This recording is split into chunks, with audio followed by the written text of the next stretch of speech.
అందరికీ నమస్కారం. నేను మీ కిరా కార్పేని. కలెక్టర్లను కదిలించి, నాయకుల్ని నడిపించి, పోలీసుల్ని పరిగెత్తించి, ప్రజలను తరలించి, ఎస్డీఆర్ఎఫ్, ఎన్డీఆర్ఎఫ్, రెస్క్యూ టీం, గజ ఈతగాలను దించి, పిల్లలకు పాలు, జనాలకు భోజనాలు, మెడికల్ క్యాంపులు, అధికారుల చేత చాటింపులు, సురక్షిత పునరావాస కేంద్రాలు ఏర్పాటు చేసి, కంటికి కునుకు, ఒంటికి అలుపు రాకుండా రానివ్వకుండా, 7 పొద్దుల వయసులో ఎటు కదలకుండా ప్రజలకు రాబోతున్న అష్ట కష్టాల్ని తన చాతుర్యంతో అష్ట దిగ్బంధనం చేసి, రియల్ టైం గవర్నెన్స్ ద్వారా శ్రీ నారా చంద్రబాబు నాయుడు గారు రియల్ హీరోగా చరిత్ర సృష్టించిన తర్వాత ఇతగాడు వచ్చాడు. చూడండి, తలకాయ దించేసి ముందర మైకు పెట్టుకొని 2 పెన్నులు, పాపం ఆ బాధ, అసలు ఏం మాట్లాడినాడో ఒకసారి చూద్దాం. వాళ్ళ రైతు తీవ్రంగా నష్టపోయిన పరిస్థితులు ఎక్కువగా కనిపిస్తా ఉన్నాయి.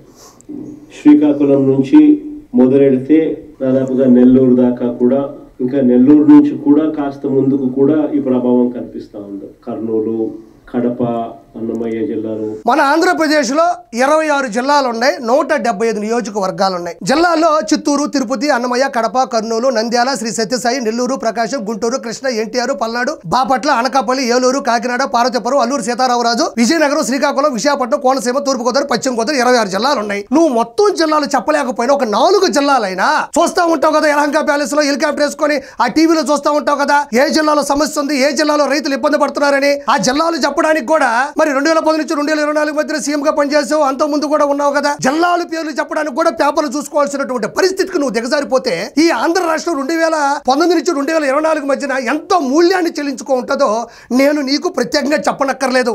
ఇక్కడ కూడా అతను రైతుల దగ్గరికి వెళ్ళలేదు. ఇక్కడ ఉన్నది కూడా వైఎస్ఆర్సీపీలో ఉండేటువంటి స్క్రాప్ బ్యాచ్, వాళ్ళందరినీ కూడా జూమ్ మీటింగ్ లోకి తీసుకొని వచ్చి వాళ్ళందరితో మాట్లాడుతున్నాడు.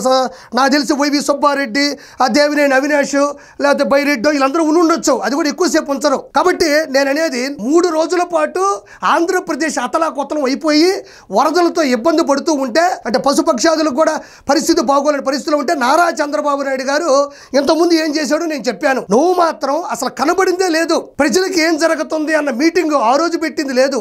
మొత్తం అయిపోయి క్లియరెన్స్ అయిపోయిన తర్వాత ఏ ప్రాణం పోకుండా, ఏ లోటు రాకుండా పూర్తి స్థాయిలో చంద్రబాబు నాయుడు గారు, నారా లోకేష్ గారు, పవన్ కళ్యాణ్ గారు ప్లస్ అధికారులు ప్లస్ నాయకులు అందరూ కలిసి ఈరోజు ప్రజల్ని కాపాడిన తర్వాత ఇప్పుడు వచ్చాడండి. ఇప్పుడు వచ్చి ఇది పెట్టుకొని ఏదో ఈయన 3 రోజుల పాటు జరిగినటువంటి ఏదైతే పరిస్థితులు ఉన్నాయో ఆ దిగ్భ్రాంతి మొత్తాన్ని దిగులుగా తల మీద పెట్టుకొని ఏడొచ్చి మాట్లాడుతున్నాడు. ఏమి ఈ 3 రోజులు నువ్వు ప్రజల్లోకి ఎందుకు పోలేవు? ప్రజల్లోకి నువ్వు వెళితే నిన్ను ఎవరినో కొడతారా, తిడతారా, వరద నిన్ను ఒక్కనే కొట్టుకొని పోతుందా? పోదు కదా. నీకు ఆ బాధ్యత లేదా? నువ్వు అపోజిషన్ లో ఉన్నావు కదా, ప్రతిపక్ష నేతగా ఉన్నావు కదా, నీ దగ్గర లక్షల రూపాయలు లూటీ చేసిన డబ్బులు ఉన్నాయి కదా, రోజా దగ్గర 3000 కోట్లు ఉన్నాయి కదా, అంబటి రాంబాబు దగ్గర 5000 కోట్లు ఉన్నాయి కదా, కొడాలి నాని, పేరు నాని, విడుదల రజని చెప్పుకుంటూ పోతుంటే అప్పట్లో చేసినటువంటి లూటీల తాలూకు లక్షల కోట్ల రూపాయల డబ్బులు ప్రజలకు పంచడానికి ఏమంత నీకు అహంకారమో నాకు అర్థం కావడంలే. ఇప్పుడు మాత్రం ప్రశాంతంగా వచ్చి రైతులకి ఇబ్బంది జరిగింది, రైతులు సర్వస్వం కోల్పోయారని చెప్తున్నావే. మరి నారా చంద్రబాబు నాయుడు గారు అదే చెప్తున్నారు. ఏం చెప్తున్నారంటే ప్రజలు ఆస్తి నష్టం జరిగింది, ప్రాణ నష్టం శూన్యం. కానీ నీ మనసులో ఉండే బాధ ఏంటంటే నువ్వు చాలా ఎక్స్పెక్ట్ చేసావు. ఏది అంటే ప్రజలందరూ కూడా ఎలాంటి వర్షం పడుతుంది, పిడుగులు పడుతుంది భయపడుతూ ఆకాశం వైపు చూస్తుంటే నువ్వు మాత్రం అవకాశం వైపు చూసావు. ఎవరన్నా చనిపోతే, ఎవరన్నా కొట్టుకుపోతే, ఎవరన్నా గల్లంతైతే, ఎవరి మీదైనా పిడుగుపడి ఓడిపోతే నేను చక్కటి చిరునవ్వుతో దర్శనమిచ్చి నారా చంద్రబాబు నాయుడు గారు ఇదంతా చేశారు అని ఒక స్క్రిప్ట్ ముందుగానే రాసుకున్నావు. కానీ నువ్వు అనుకున్న స్క్రిప్ట్ పూర్తి స్థాయిలో చంద్రబాబు నాయుడు గారు రద్దు చేయడం జరిగింది. నేను ఒకటే చెప్తున్నా, జగన్మోహన్ రెడ్డి అనేవాడు మన ఇంట్లో ఒక పూజ, ఒక హోమం చేసుకుంటే దెయ్యాలు పరిగెత్తుకుంటూ దూరంగా వెళ్ళి దాక్కుంటాయి చీకట్లో. ఇదే జగన్మోహన్ రెడ్డి తత్వం. ప్రజలకు ఏ సమస్య వచ్చినా చంద్రబాబు నాయుడు గారు సానుకూలంగా స్పందించి ముందుకు వెళ్ళి దాన్ని పూర్తి స్థాయిలో రూపు మార్చేటప్పుడు ఇతను వెళ్ళి దాక్కుంటాడు. కాబట్టి జగన్మోహన్ రెడ్డి ఇస్ ద సైతాన్. చిత్తూరు జిల్లా, ఉమ్మడి చిత్తూరు జిల్లాలో కూడా ఈయన చెప్పే సొల్లు నేను వినలేను, ప్రజలు వినలేరు. కాబట్టి 6 నిమిషాలు చెప్పినట్టున్నాడు, మధ్యలో కొట్టుకుంటా పోతా ఉంటా. ఏమనుకోబాకండి. 39 లక్షల ఎకరాలలో మామూలుగా ఇది నారా చంద్రబాబు నాయుడు గారు చెప్తే వినాలా. ఎందుకంటే ఆయనకి అంగుళం తెలుసు, అడుగు తెలుసు, రైతుల గురించి పూర్తి అవగాహన ఉంది. ఆయన రైతు కుటుంబం నుంచి వచ్చిన వ్యక్తి. దాంతో పాటు నాయకుల నుంచి సర్వేలు, అధికారులు, ఉన్నతాధికారులు వీళ్ళందరూ కూడా ఇప్పుడే కదండి, ఇంత ముందే కదా వర్షం తగ్గింది, ఈ మధ్య ఈయనకేం తెలిసిపోయింది ఈ లెక్కలో నాకు అర్థం కావడంలే. ఇప్పుడు లక్షల ఎకరాలు ఆంధ్రప్రదేశ్ వ్యాప్తంగా ఉన్నాయి. ఖచ్చితంగా చాలా వరకు డ్యామేజ్ అయి ఉంటుంది. ఎందుకంటే ఒకవైపు పడి ఒకవైపు పడకుండా అయితే కాదు, కానీ వర్షం అయితే గట్టిగా పడింది, వరదలు వచ్చిన బేభత్సం జరిగింది. జరిగింది, ఆస్తి నష్టం జరిగింది. అది ఈ కలెక్టర్కి సంబంధించినటువంటి ఆదేశాల ప్రకారం కింద ఉండే వాళ్ళు కూడా సర్వే చేసి నాయకుల దృష్టికి తీసుకెళ్లి చంద్రబాబు నాయుడు గారి దగ్గర ఒక ఫైల్ వస్తుంది. అప్పుడు తెలుస్తుంది ఏ రైతు ఎంత కోల్పోయాడు, ఎంత పంట మీద ఎంతో కోల్పోయాడు, అప్పుడు తెలుస్తుంది. ఈయన పేపర్ మీద రాసేసుకున్నాడు. ఈయన జీపీఎస్ పెట్టుకుంటాను చూడ, కడప కెట్టపోవాలి, చిత్తూరు కెట్టపోవాలని జీపీఎస్ లో చెప్తున్నాడు. ఏం తెలుసని ఈ రోజు ఇతను ఇది చెప్తున్నాడు అనేది నాకు ఎప్పటికీ అర్థం కావడంలా. పడుతుంది 4 రోజులు 5 రోజులు 6 రోజులు పడుతుంది.